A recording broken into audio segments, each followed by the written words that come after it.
Hello everyone. তো আমি নাইকা থেকে কটা জিনিস অর্ডার করেছিলাম, সেগুলোই আমি তোমাদের সাথে আজ আনবক্সিং করব এবং অনেস্ট রিভিউ দেব।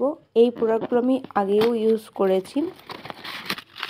তো ফার্স্ট পার্সেলেই যেটা ছিল সেটা হচ্ছে প্লামের নিয়াসিনামাইড টোনার। এই টোনারটা আমি ইউজ করছি 2023 থেকে এবং এটা আমার স্কিনের জন্য খুবই ভালো কাজ করে, খুবই ভালো কাজ করে। আর টোনারটা সত্যিই খুবই ভালো।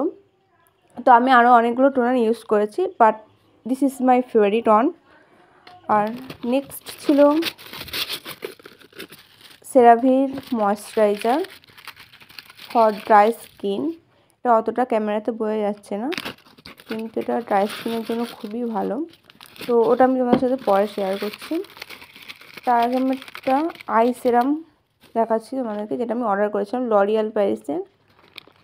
তো আমার যেহেতু ডার্ক সার্কেল আছে, সেহেতু এই সেরামটা কিছুটা হলেও রিমুভ করে, মানে 15% 10% হলেও রিমুভ করে। যেহেতু আমি অনেকটাই বেশি অন্য কোনো একটা কারণে হবে, রাত জাগা বা স্কিনের সামনে বেশিক্ষণ থাকা, এই সব কারণে একদমই না।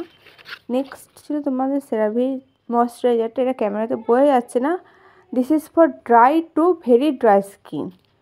এটা হচ্ছে আমার একটা ফেস ওয়াশের সঙ্গে এর একটা ছোটো প্যাকেট আমাকে ফ্রি দিয়েছিল ট্রায়াল করার জন্য। তো আমার এতটাই ভালো লেগেছিলো যে আমি একটা 50 ml প্যাকেজিং মানে অর্ডার করে দিয়েছিলাম। তো তার সঙ্গে ওটা আমাকে ফ্রি দিয়েছিলো। ময়েশ্চারাইজারটা খুবই ভালো, ময়েশ্চারাইজ তো করে, অথচ কোনো অয়েলি মানে ভাবটা নিয়ে আসে না। তোমরা এটা শীতে গরমে সবসময় ইউজ করতে পারবে যাদের ড্রাই স্কিন। আর এই ফেস ওয়াশটা আমি প্রথমবার